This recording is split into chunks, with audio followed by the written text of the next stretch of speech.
Alright, mga kababayan, mga kaibigan, mga katokis, mga kapots. Kamusta po kayong lahat? And once again, welcome po dito sa Simply Tokis Vlog. Tayo po ay magbibigay ng maiksing komento, opinyon at reaksyon sa mga mainit na usaping pangpolitika sa ating bansa. So pag-usapan natin mga kababayan, ito pong si Pangulong Marcos. Nagalit na po. Sumobra na po. Nag-explode niya sa galit ang Pangulo nung malaman niya ang isang detalye na ito na isiniwalat diyan po sa hearing ng Senate Blue Ribbon Committee. No, nakakawalang hiya po naman talaga eh. Ikaw ba naman dahil sa mga kawalang hiyaan nitong mga ganid, mga buwaya, mga animal, mga kababayan, nakakawalang hiya naman talaga. Okay? At ganun din po mga kababayan, pag-uusapan natin, ito po yatang si Senator Ping Lacson naduduwag. Quote and quote lang po na ipatawag si Elizalde Co. Ano, kinakampihan niya ba si Elizalde Co? O babaliwalain niya lang ang pagpapatawag kay Elizalde Co? Ano po ang dahilan ni Ping Lacson, bakit ayaw niyang ipatawag itong si embattled Representative Elizalde Co diyan po sa hearing ng Blue Ribbon Committee? Napaka-powerful ba o baka naman masabit si Ping Lacson dito mga kababayan pag may binunyag na si Elizalde Co? Okay, so shout out po lahat sa inyo and may God bless us all. So mga kababayan, unahin natin itong pagsabog sa galit ng Pangulo. Yan po sinasabi po ni Yusek Castro ng Presidential Communications Office at Palace Press Officer sa kanyang press con kahapon na galit po ang Pangulo. Kumbaga, ang gustong gawin na lang ng Pangulo dito, kung hindi lang masama mga kababayan, kung hindi lang talaga masama, siguro pina-round up niya na ito. Hulihin nyo lahat dyan. Wala nang mga kaso-kaso. Sige, hulihin nyo na. At gawin na natin parang yung sa North Korea. Kaso kinakailangan po talaga ng due process. Innocent until proven guilty in the court of law. Yan po yan mga kababayan. Hindi na lang tayo basta-basta damputin mo yan, ikulong mo yan tulad nung pinaggagawa ni Digong. Nasaan na si ganito? Nandun pa rin sa hearing? Damputin nyo na. Pero walang kaso. Walang nakabinbin na kaso sa korte. Di po ba? Ganun po. Pero ang Pangulong Marcos, sige, dadaanin natin sila sa batas at kung mapatunayang nagkasala, parusahan. Hindi po yung ilagay na yan sa ilalim ng lupa, ipakain sa mga buhaya, ilaglag sa itaas yung sa helicopter, gano'n. No, ano po ang kinagagalit ng Pangulo? Ayon po sa butihing Secretary Claire Castro. Nung sinabi po nung mga resource person, particularly si Bryce Hernandez doon sa Blue Ribbon Senate hearing, na ang mga kickback pala, ang mga porsyentuhan nitong mga magnanakaw, mga gahaman, mga buhay at buitre na umaabot po ng 30%. Grabe naman mga kababayan, talagang walang pakundangan, walang takot ang mga ito, no? Panahon pa yan ng mga previous president, no? Meron nga pong pinakitang report diyan na ikinumpara yung mga persyontuhan ng mga pagnanakaw ng mga ito, yung mga SOP, no?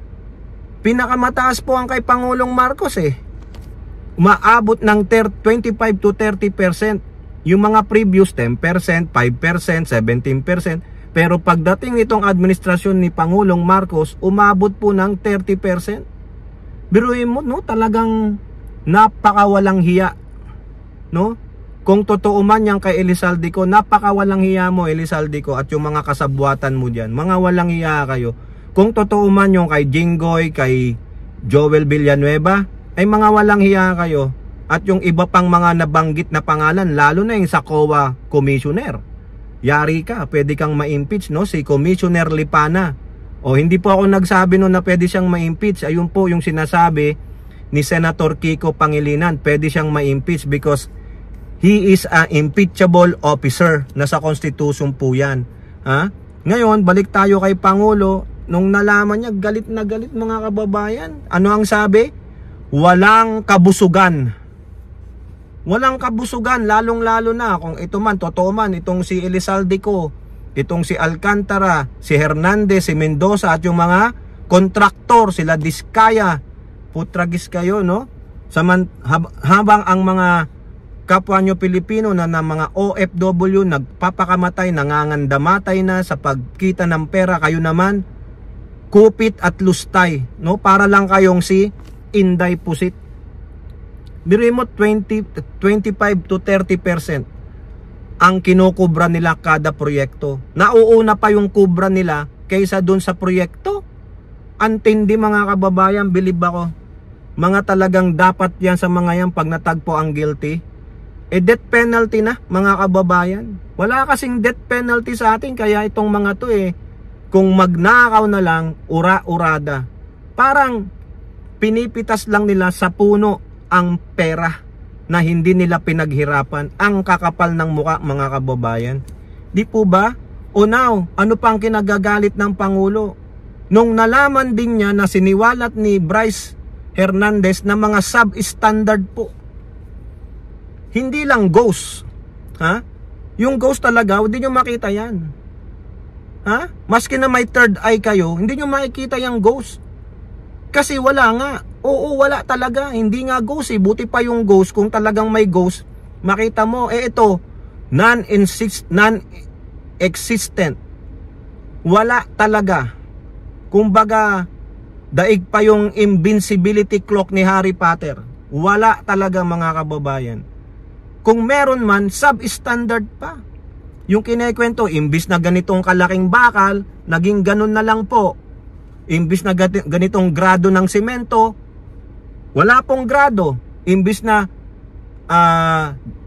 yung 10 by 10 na nakahoy, wala po. Yung hollow block, ganto kakapal, ganto. Para lang kupitin. Kasi yung pera nakupit na. So anong gagawin doong kontraktor? Mag-aabono ba siya? Hindi po. Hindi, tulad na sinasabi ko sa inyo dati, walang negosyanteng gusto magtayo ng negosyo na pa-bankrupt.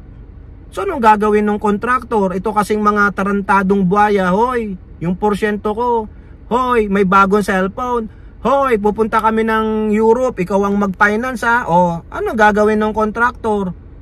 Diba silang nagbigay ng proyekto mo, dapat alagaan mo sila para kung meron man ulit project, ikaw ulit ang pagbigyan. Kaso yung kontrata mo 10 milyon. Dapat yung talagang tapos lahat. Ha? Yun na lang ano mo, break even ka na nga lang, yung tinatawag na break even. Kumita ka man, ang liit. O di kaya, sakto lang, nakuha mo lang yung gastos mo, nabawi mo lang, hindi ka tumubo. Ganun po ang nangyayari, minsan sila pa ang nag-aabono. Kaya hindi mo masisi itong mga ibang kontraktor na magnakaw na lang. Umayon na lang sila sa kagustuhan itong mga buhayan ng mga engineers, mga DPWH officials, mga walang iya talaga mga kababayan. Mga animal. Di po ba? O, di ba nakakagalit? Nung nalaman ng Pangulo, siguro kung pwede na nga lang, hali nga kayo dito at pagpapapaluin ko kayo. Di pero, idinadaan kasi sa due process, ito ang problema. Ang tagal niyan. Lalo na pag pinunta mo sa korte, ang tagal niyan. Aabot ng 5 taon, 10 taon. Tingnan nyo si Enrile. O, di ba? May mga kaso pa na tungkol dun sa PDAP. Ilang taon na yun, wala na si Pinoy. O, naunahan na siya ni Pinoy sa hukay. Pero si Enrile, may kaso pa rin. Pinospone pa nga ng Sandigang Bayan. Biruin nyo yan. Ilang taon na? 10 taon, 20 taon, 5 dekada. Yung nga sa mga Marcoses, 5 dekada na. Wala pa rin, hindi pa rin matapos-tapos. Meron pa daw 100 cases. O, anong ginagawa? O, itong mga to, ano gagawin dyan? Napakabagal ng korte sa atin. Kaya tama lang na si Digong doon sa ICC, aside sa napakabagal, pagdating kay Digong, hindi uusad ang kaso, iwa-whitewash, o di ba? Mga gunggong talaga. Kaya Pangulo, paunahin mo na yan, sabihin mo sa mga pag ano yan, pag yung sinampahan ng kaso, unahin na sila. Oo, priority to. Oo. Ha? Code blue, code blue. Parang cold blue, mamamatay na, 'di ba? Top of the list dapat para naman makita ng taong bayan na yan may pinakulong ang Pangulong Marcos. Ganun po, 'di po ba? Nakakaya. Kaya Pangulo, wag lang yung galit-galit. Wag lang yung temper tantrum tayo, ganun, hindi. Kailangan may makulong, may managot. Yan po ang tinitignan ng taong bayan, kasi kung wala kayo na naman mapapanagot dito, para lang kayong yung kay Janet Napoles, wala. Pare-pareho lang. Mamaya yan talagang totoong revolusyon na, EDSA revolution na. Kasi nakabantay po ang taong bayan. Yung totoo yung hindi yung lulusubin ng Malacanang, hindi po yung talagang mananawagan na, tama na, sobra na ang korupsyon. Bitbitin nyo na yung mga nangungurap na yan, ganun. Ha? Sinong di magagalit dyan? Maski na ako, galit na galit Konting korupsyon nga lang, galit na ako. Konting pagsisinungaling lang, galit na ako Di po ba? Hindi naman tayo sa matuwid, pero wag naman. Di ba? Lumalabis kayo, nasobrahan kayo sa pagiging ganid. Wala kayong kabusugan. Putragis kayo. Samantalang yung mga kapwa natin Pilipino na nalulunod sa baha, namamatay sa dulot na sakit ng baha, yung mga kabataan, yung mga bata na basa-basa, nakaganon, daig pa ang basang sisiw, gutom sila, tapos ang ibibigay nyo lang isang box ng DSWD, kasi accounted na yan, patagalin nyo ng 3 araw, balik na lang ulit kayo, diba? Tapos kayo, kain kayo ng mamahaling steak, Wagyu beef, ganyan, pa-burger, ha? Gumagastos ng 750,000 pesos, kumain lang kayo ng katiting na isang pagkain, diba? Mga walang iya. Now, punta naman tayo kay Senator Lacson. Si Senator Lacson po, nagbigay ng pahayag, bakit daw hindi niya imbitahan si Elizalde Co, hindi niya ipatawag sa Senate Blue Hearing Committee. Natatakot ba siya? Naduduwag ba siya? O baka naman ma-involve din siya? Hindi po, mga kababayan.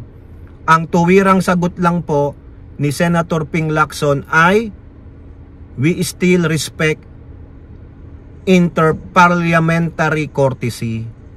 Yung po yun, ginagalang po nila ang interparliamentary courtesy. Diba? Kasi still, sa both houses, naggagalangan po. Hindi po yung, kung gusto mong pumunta, voluntary. Hindi yung sa pinilit ka, hindi dahil sa binigyan ka. They still respect interparliamentary courtesy, mga kababayan. So, hindi pwedeng pilitin. Respetuhan ng isang parehong house, no? So, wala tayong magagawa. Yung po yung kanilang patakaran Yung po yung kanilang rules. O ngayon, kung gusto nyong baliin yon, o sino ang maglalakas loob? Di po ba? Ang tawag dyan, political will. Political will to break the barrier. Ayan po yan, no? Kung talagang sangkot na sangkot si Elizalde Co, patawag nyo na. Pero, mga kababayan, ang maganda dyan, ipatawag siya ng ICI. Ayan na po yan. Kumbaga, meron naman ng Independent Commission for Infrastructure, dyan na lang. O di kaya, after the blue hearing, yung ganyan, isama siya sa mga kaso. May magkaso po sa kanya, no? Sa ombudsman o sa Sandigang Bayan. I think Sandigang Bayan po yan Parang yung kila Jinggoy, di ba? Yan po, hindi po naduduwag. Hindi po natatakot si Ping Lacson kay Saldi Co, kundi ginagalang niya po yung interparliamentary courtesy ng parehong house, upper or lower house. Yan po yan, paggalang lang. Kasi sabi niya, Elizalde Co is still a congressman, no? Okay, so we afford him an interparliamentary courtesy. Okay, so kayo po, ano pang inyong masasabi? Comment down below and don't forget to like and share. Hope to see you in the next videos. Bye bye, God bless.